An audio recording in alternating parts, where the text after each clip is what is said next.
First off, I want to welcome everybody for being here today. This is actually something I'm really proud of, and what I would like to do, Josh, where are you? You got the clicker? Yes, sir. I want to underscore the importance of today's press conference. We have the name Prison Empire. Many of you have covered this case before. About a year and a half ago, we had a round of indictments come through on a very complex drug trafficking conspiracy that was being run out of South Carolina prison systems. Josh, go ahead and put up the first. This is the largest number of defendants indicted for a single narcotics conspiracy investigation in South Carolina's history. This is huge, and I'm going to talk a minute about those numbers. But before I do, I want to say that something as big and as complex as this case could not be done without the engagement and involvement and collaboration and cooperation with so many law enforcement agencies. At the end of the presentation, I'm going to have the slideshow with a list of all the agencies, but the number of people up here today are just representatives of this multi-jurisdictional task force that the grand jury has been able to utilize. I want to start off with thanking, first and foremost, my counterpart at SLED, who is the top cop in the state. Our office relies heavily on SLED, and I want to thank Chief Mark Keel for his leadership and the engagement of his agents. Thank you, Chief, for you and your team. Obviously, former employee, but also more importantly, a dear friend and colleague, the Director of the South Carolina Department of Corrections, Director Brian Sterling, standing right over to my left. You're going to hear from Director Sterling in just a moment. I'm sorry, I'm at that age now where I could read off every single name here, and I don't know if everyone wants their name read, but I do want to identify a couple of people. We also have the Anderson County Sheriff's Office has sent a representative, Agent Velez. Easley Police Department has sent Agent John Hamby and Agent Bryant Gibson. Spartanburg County sent Lieutenant Joe Ferris. We have the Pickens County Sheriff here today, Rick Clark. Sheriff Clark, where are you? Right behind. Oh, I'm sorry. Thank you, Sheriff. Appreciate you for making the long drive to come down here, and we appreciate your leadership up there in Pickens County. I know you brought Captain Chuck James. The Greenville Drug Enforcement Unit, Commander Bart McIntyre is represented here today, as well as with the Counter Drug Task Force, the commander, who's also in the National Guard, Lieutenant Colonel Brian Juzeski, and I want to thank him for being here representing that organization. And of course, there are a number of SLED agents here with Chief Keel, and like I said before, without SLED, we would be a dead duck in the water in the AG's office. So we appreciate all of their support. I really want to go ahead and jump into a year and a half ago. We started this we started off with the first round of indictments in Prison Empire, and if you'll go ahead and click forward, you'll see that totally, to date, we have 100 defendants that include 487 charges alleged and 297 counts. That is up from 53 defendants with 191 charges alleged and 120 counts. So this new round of indictments has just nearly doubled what we had accomplished before. This has been an ongoing investigation involving an intricate web, a conspiracy of drug trafficking, gang activity, just a very vast, robust criminal enterprise. Before I go on any further, I want to say something. If you've read our press release, this could not occur if it wasn't for the fact that people, when they go to prison, are allowed to communicate with people outside of the prison walls. It is unacceptable. And Josh, go ahead and click to the next slide. When you look at what we have seized from people who are operating both within the prison, there's been 100 defendants. 10 of these people are SCDC inmates. We have seized 20 kilograms of methamphetamine, 5 kilograms of heroin, and 1.5 kilograms of cocaine. You look at the history of this investigation. That's just what we have seized. The conspiracy includes probably over 1,000 kilograms of methamphetamine that have been trafficked into South Carolina, over 20 kilograms of heroin trafficked into our state, and over 18 kilograms of cocaine trafficked into South Carolina.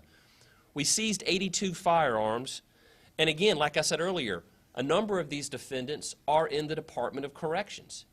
And I know that Director Sterling and his team are doing a great job keeping the public safe with physical barriers, with physical walls, with rebar and concertina wire and fences and brick and mortar. But a physical wall is no longer good enough. If it wasn't for the fact that inmates can get a hold of contraband cell phones, they continue to run their criminal enterprises. A lot of these gang members go to the South Carolina prison system, and the prison system is now an incubator program for their criminal enterprise. They're growing their drug enterprise.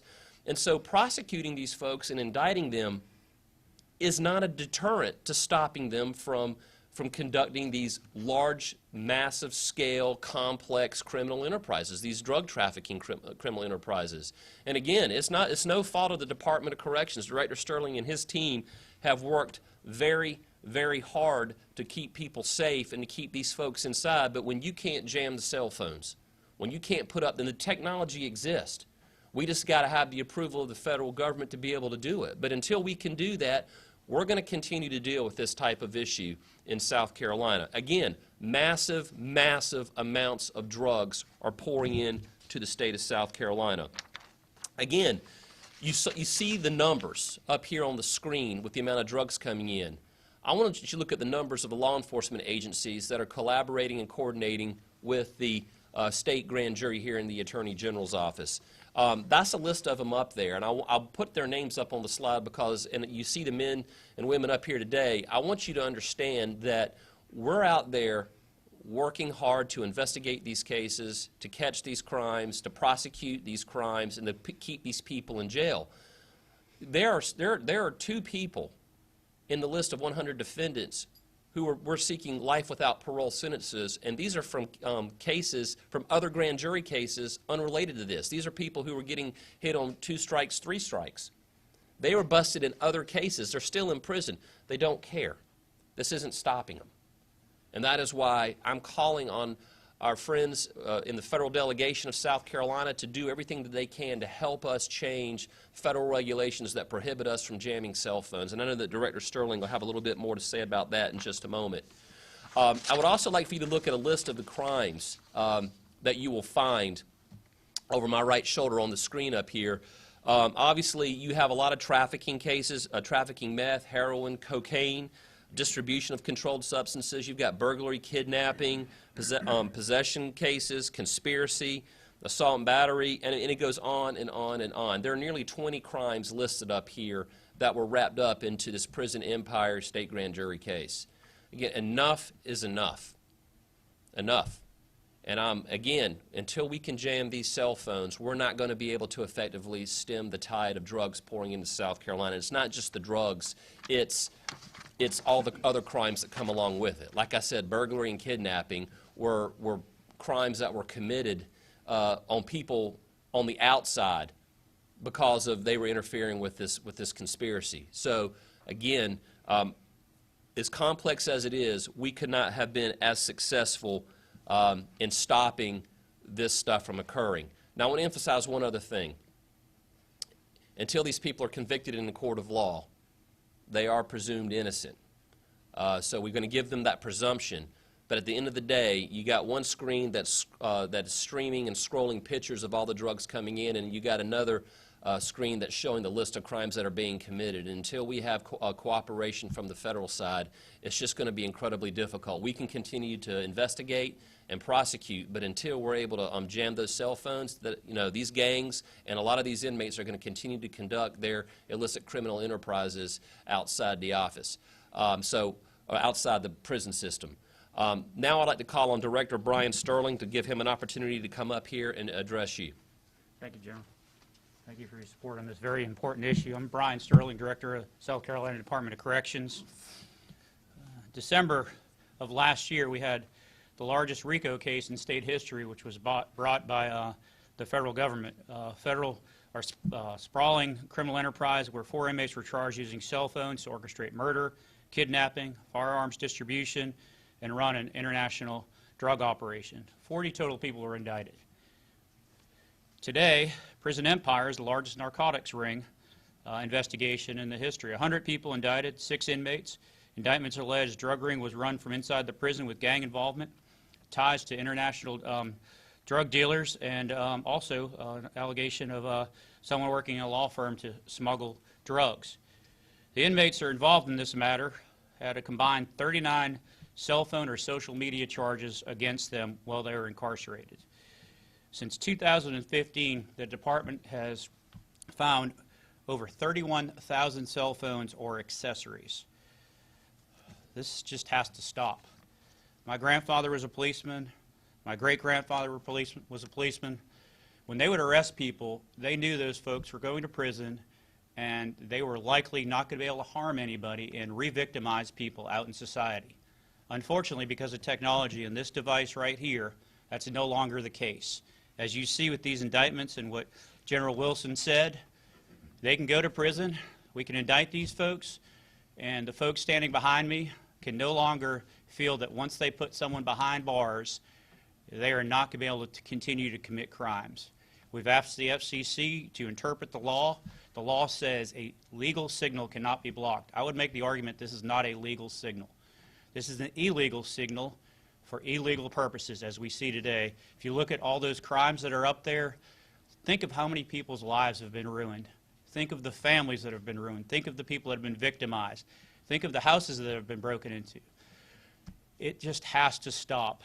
The presidents and boards of Verizon, AT&T, Sprint, T-Mobile, they should be ashamed of themselves because they are stopping this from happening. They are stopping public safety from being effectuated by arrests.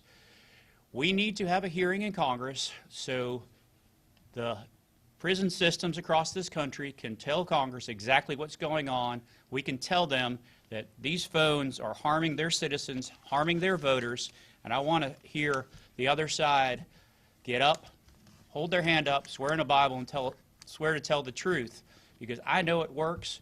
We know it works because we did a jamming test a couple years ago at Broad River Complex where it worked and there was no bleed over. This thing about bleed over is a red herring by the industry. They know it works. The federal government can jam signals. Why can't the states? We need a hearing. We need it now before more crimes are committed on the citizens of South Carolina and, frankly, across this country. Thank you, General. Thank you, Brian. And I seem to remember you telling me about that test y'all did where you had your phone here and you couldn't get a signal, and then you stepped over a carpet square and you got a signal. I stepped into the dorm and the phone didn't work anymore. I was thanking a lot of people earlier, and I neglected to thank my own team. I want to give a shout out to Josh Underwood. Josh is probably one of our most prolific gang and drug prosecutors, and there's no one in the state of South Carolina that knows how to use the grand jury more than Josh when it comes to gang and drug prosecution. Obviously, many of you have heard from Creighton Waters in the past, who is head of the state grand jury prosecution team. And, of course, Josh will be assisted by Johnny James and John Conrad, also in our state grand jury, and David Fernandez. So we got a great prosecution team, and I want to thank them for all their hard work. They're with the SLED agents and the prosecutors we got using the grand jury, they are really doing great work. But like Director Sterling said, I wouldn't be surprised if there's a third iteration of indictments in this ongoing case. Again, until we can stop and jam those illicit cell phones from being used, these people are just going to be able to go into the prison system and continue to conduct this illicit activity. One interesting thing, and I'll shut up and take questions, but one interesting thing is one of the outside defendants was a paralegal at a law firm who was sending in, would take a transcript, hollow it out, put methamphetamine in it, and then cover it back up, bind it up, and then mail it into the prisons. That was how one of the outsiders was using the mailing system, in addition to cell phones, was using to get drugs into the prison system. And again, two of the inmates that were picked up for bond hearings were found to have cell phones and methamphetamine on them. So again, this is a real problem in the South Carolina prison system. And again, they can do a lot to keep people behind physical walls, but until we have that virtual wall, the state really isn't going to be safe from this type of activity. So I want to thank all of you for coming here today to report on this. We're really proud of the accomplishments that the grand jury and all the other agencies have brought here. But I'm happy to take any questions that you might have or feed the questions over to people up here on our team.